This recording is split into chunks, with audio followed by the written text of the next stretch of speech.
नक्कीच. मुंबईचा जो मराठी मतदार आहे, असं म्हटलं जातं, की साधारण हा आता एक 33 ते 34% हा राहिलेला आहे. बाकीचा इतर भाषिक किंवा वाढलेलं आहे. गैर मराठी असा मतदार हा वाढलेला आहे. तर ह्या ग्राफकडे आपण कसं पाहता आणि मधल्या काळामध्ये म्हणजे मला वाटतं साधारण एक 2 दशकांमध्ये हळू ही संख्या कमी होत गेलेली आहे. नाही आणि ही परिस्थिती काय आज पॅन आली मुंबई आहे. नाही, ही परिस्थिती आज आली असतलं नाही.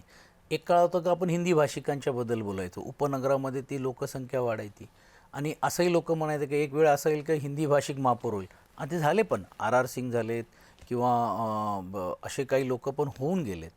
पण काळांतरानंतर ती लोक पण मराठी शिकायला म्हणा किंवा मराठी समाजामध्ये म्हणा आणि जे मुंबई म्हणून मी मुंबईकर म्हणून ही जी कन्सेप्ट कशी आली की तुम्ही जरी जन्माला आलं नाही, पण आत्ताच्या काळामध्ये काय झालेलं आहे की मराठी भाषिकांच्याबद्दल द्वेष निर्माण करून काही लोक ज्यावेळी वागतात त्यावेळी हा मुद्दाम ऐरणीवरती होतो. म्हणजे अर्थात म्हणजे मी त्यावेळी उद्धवजी किंवा रश्मी वहिनी आदित्यजी आम्ही ज्यावेळी असं बसतो त्यावेळी ते बोलत बा आमचे अनेक मित्र जे आहेत ते गुजराती जैन आहेत किंवा अनेक वेगवेगळ्या भाषेचे आहेत. म्हणजे असं नाही का नाही, तर त्यांच्याबद्दल तिरस्कार नाही आहे. पण प्रश्न कुठे येतो की ज्यावेळी तुम्ही डिवचायचा प्रयत्न करताय आणि तुम्ही कमी आहात आम्ही जास्त होतोय असं दाखवलं जातो, तर हा कॉम्प्लेक्स निर्माण होतो आणि तो होणारच आहे कारण कालांतरानंतर.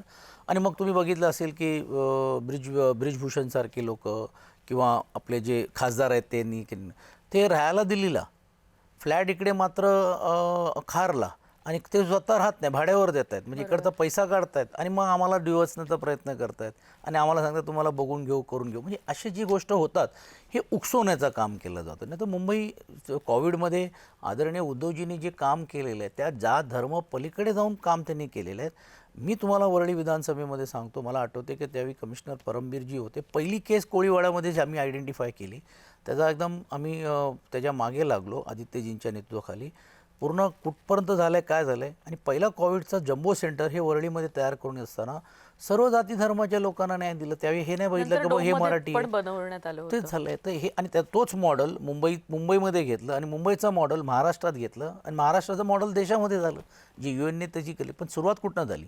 ही वरळी मुंबईतून झाली ती आणि आदित्यजींच्या नेतृत्वाखाली झाली. तर सांगण्याचा हेतू असा आहे की ज्यावेळी आहे हां तुम्ही म्हटल्याप्रमाणे की आता आपल्याकडे कसोटी अशी आहे की मराठी माणसांनी जसं इतर समाजाची जी लोकं एकसंघ होऊन घेऊन मतदान करतात ते आपल्याकडे दुर्दैवाने होत नाही आहे. मग आपण आपल्यावेळी मराठी म्हणून घेऊन आपण बोलतो, पण काही OBC म्हणून विचार करतात, काही मराठा म्हणून विचार करतात, काही मागासवर्गीय समाज म्हणून घेऊन विचार करतात. ते जर झालं तर ही परिस्थिती दुर्दैवाने पुढे देखील राहण्याची शक्यता नाकारता येत नाही. अर्थात आता जो वातावरण जो आम्हाला लोकसभेत आणि विधानसभेमध्ये पाहिलेलं आहे की मोठ्या प्रमाणावरती वेगवेगळे समाजाची लोकं पण जोडली गेलेली आहेत. त्यामुळे यावेळी आम्ही निश्चितपणे टिकून राहू आणि निश्चितपणे महापौर हा आमचा होईल हा आत्मविश्वास असला तरी देखील अतिउत्साहीने आम्ही काम करत नाही आहोत. मायक्रोस्कोपली काम करण्याचा प्रयत्न आमचा होतो.